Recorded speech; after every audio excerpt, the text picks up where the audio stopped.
Hello, beautiful people. I'm Oliver Perrin for Semiagog. Tonight I want to share a few thoughts about hate speech. Of course, we've heard that it doesn't exist legally for good and sufficient reason if you're an American who stands by the First Amendment.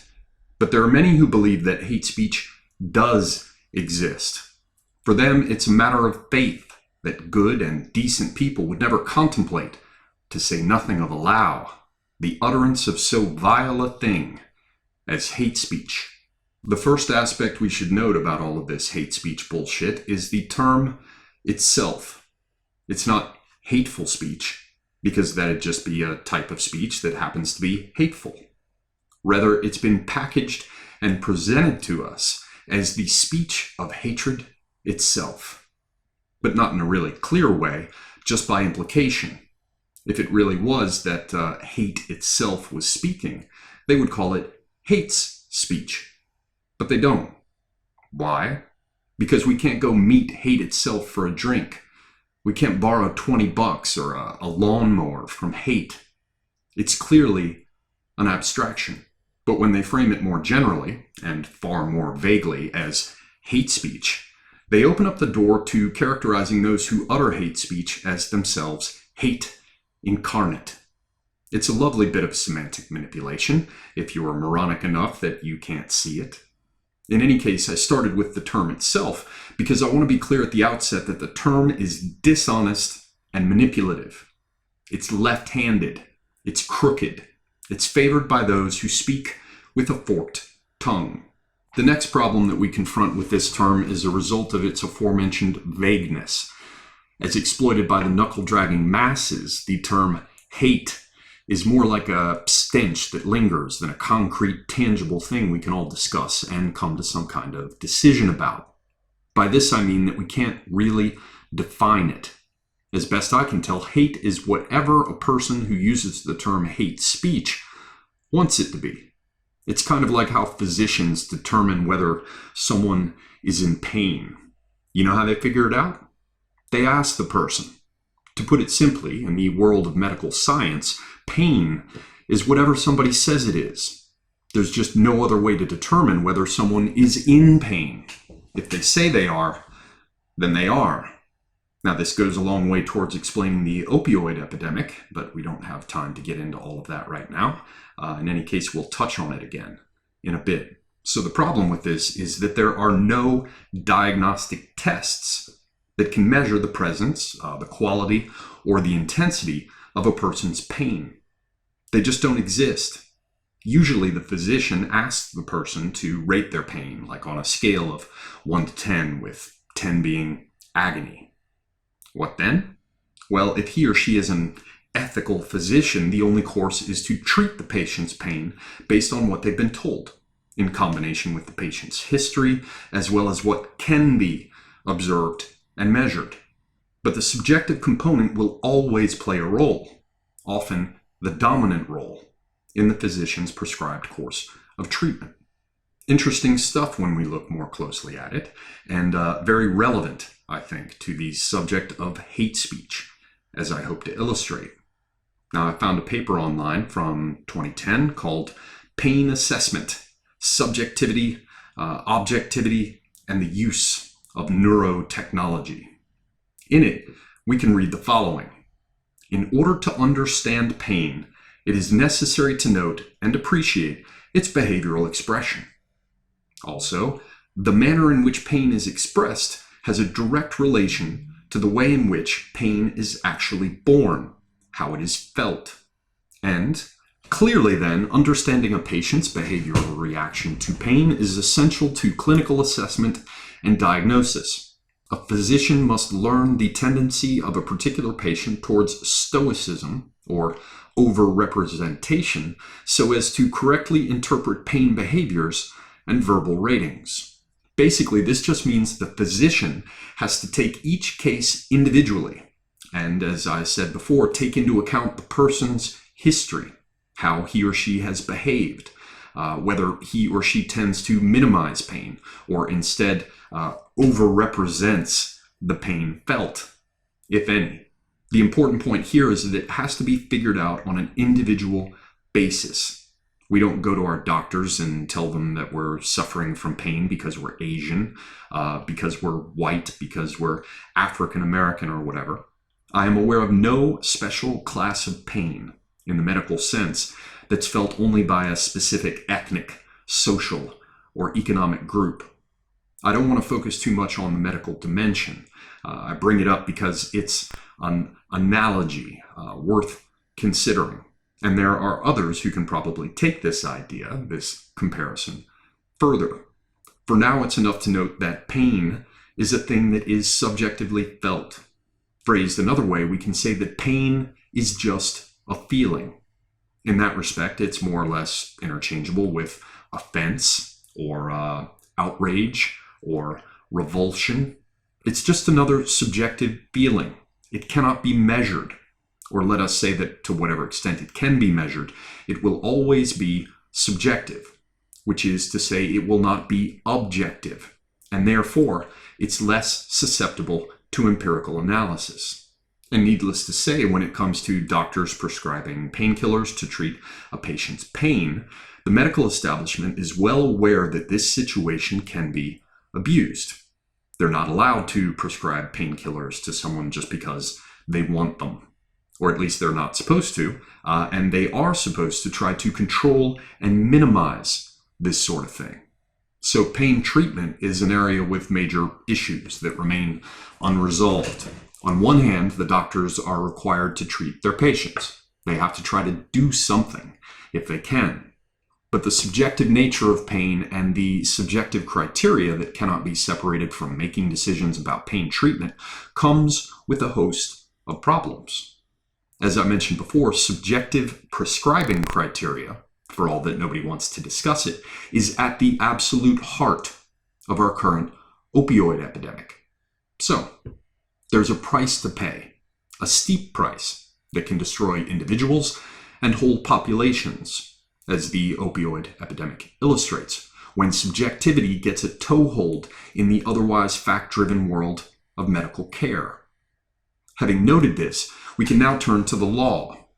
When it comes to law, it's all about things that were done, actual courses of action, factual occurrences that can be proved.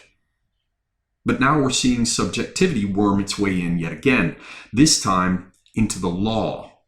We're seeing how people in Canada or Britain or Germany who are offended can go to the police and the courts to have other people fined or locked up in prison based on their subjective feelings, based on their butthurt whining. Again, there is a price for all of this, a nasty, ugly price that we will all soon be forced to pay if we allow it to continue. And permitting subjectivity to subvert our laws and legal institutions will cause even more problems than we're seeing in the world of healthcare. Instead of relying upon a foundation of facts, we'll rely upon the shifting sands of subjectivity, which really do threaten to swallow up whole cultures, even our Western culture, without leaving so much as a trace. Raw subjectivity is what we as a people in the West have fought our way out of, and yet they want to reintroduce it. We'll create people addicted to the administration of emotional soporifics by the state. By allowing the subjective idea of hate speech into the mix, we'll encourage people to overrepresent, as they put it in that medical paper, their sense of injury for personal gain. And let's not forget that when we say the state, we mean that you and I are the ones who will have to pay for it at the end of the day.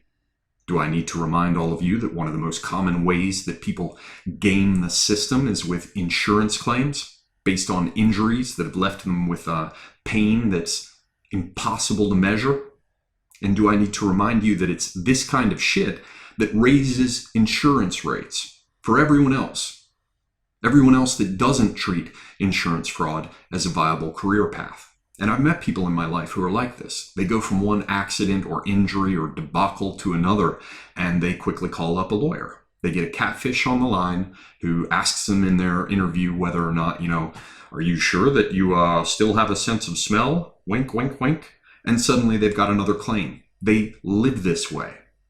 Now, obviously, there are people in real pain, and I'm not bitching about that. There are people who need pain medication. I'm bitching about the many people who, as I said, are gaming the system. We can see here again, in a lovely way that straddles both medicine and the law, how the admission of subjective impressions into the mix is like a kind of creeping poison, a proven and profitable course to exploit our institutions in order to get on some kind of dole, some kind of a steady drip, whether it's welfare, affirmative action, reparations, Darvocet, OxyContin, or gender transition treatments. Now, given that this is so, it's reasonable to ask why. It's reasonable to ask where all of this is going. Well, I'll tell you why. I'll tell you where it's going. In my opinion, anyway, it's all fairly easy to see if one has eyes and the slightest bit of common sense. God is dead. In the West, anyway. We know this because Nietzsche told us so. We've seen the emergence of a secular society. We've seen laicism elevated to an ideal. Now, all that's fine and good, just like relativism. It's a phase that we in the West must pass through in our cultural evolution, no less than in our individual evolution. After all, the culture of the West is and always has been on a clear trajectory of fostering individuation as the cultural product of Western society. But there are many people, both in the West and in the rest of the world, who don't know what to do without a God, without an external moral code imposed upon them from without. There are many people who are flat out terrified of individuation, of uncertainty, of self-reliance, and frankly of all the hard work that goes with these things. What my mother used to call standing on your own breakfast. These people need religion. They need the great father in the sky or the great mother of the state to coddle them and care for them. They scarcely recognize the existence of individuality beyond a vague drive towards egocentric self-gratification. In short, most people are what the Greeks like to call malakas, in more ways than one. They're fucking jerk-offs. The only thing they want to waste more of than their own time and resources, such as they are mine. Terrified of individuation and of real individuals that they encounter, they seek to reduce the world to a collection of victim groups, ranged in a constantly shifting hierarchy that yields them special treatment. In short, they wish to establish socialism. They wish to establish my legal responsibility to care for them like a physician. They wish to force me and you, to underwrite their miserable existence. Now, I hasten to add that I'm not dogging all religion here. I'm doing my best to verbally piss all over a particular kind of religion. The religion of rules, the religion of conformity, the religion of self-effacement. Like these bikers I met once in New Mexico the first time I went cross-country on a motorcycle trip, and I was on a rice rocket. So, I pulled up and a bunch of Harley people were like, "Piffle, fuck, get the Japanese shit away from me," right? But I was hanging out with a couple of crazy drunk people in the desert with their motorcycles who were on Harleys. And they said, fuck those people. They just want to tell you the rules of being free. There are, of course, plenty of people out there who use their religion as a toolkit for individuation. And that's fine. I'm all for it. But when individuation is not only absent from our current global wave of religious fanaticism, but also flatly repressed and smothered by it, I see it as a cause for alarm. Are you beginning to see the picture here? Hate speech is simply the current weapon of choice in the war to establish global socialism. Hate speech is the chosen weapon because it's all about emotions. It's premised on emotions. It inflames emotions. And hate speech is used as a justification, as a provocation for protests and riots.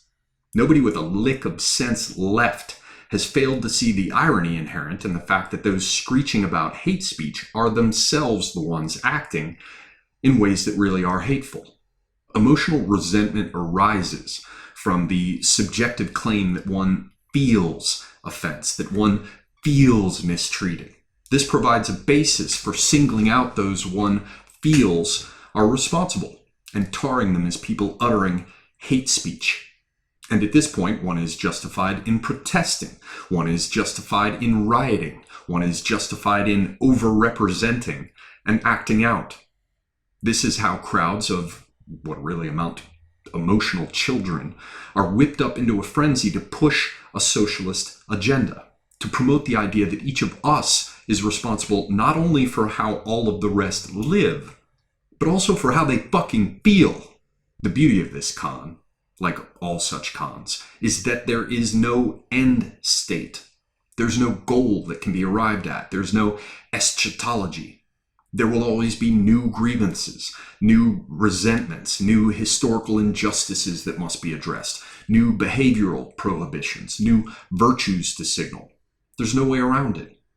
After all, the goal is a utopia, a no place, a longed-for state of eventual salvation that will never arrive.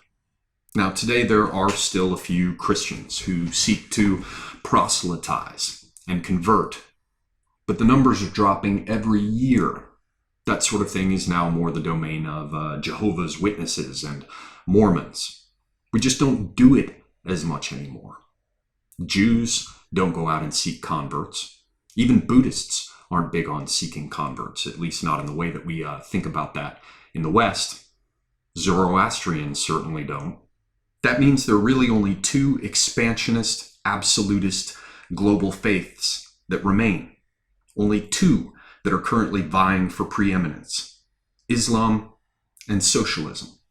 And both of these faiths, as we've seen, are more than willing to ally temporarily if it helps them to serve their immediate ends, which is to say, if it helps them to destroy that which they wish to replace.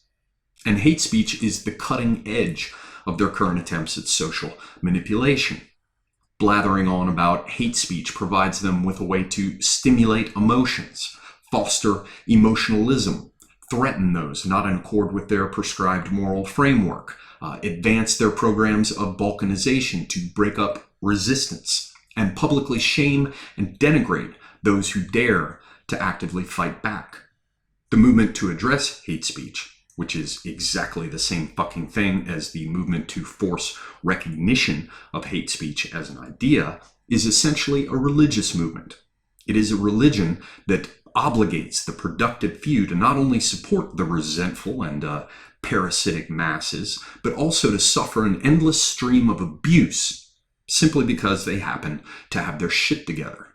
It's a Manichaean religion, a religion of ham-fisted dualism, a religion of black and white, of good and evil, a religion that recognizes only victims and oppressors, in which victimhood is morally pure, in which all those who are not victims are, as such, entirely responsible for all that is wrong in the world.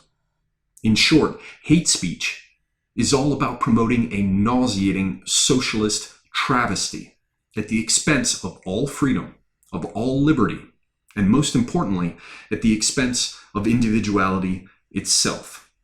Long ago, in pagan times, we had religions of many gods. Then we saw the emergence of religions of one God.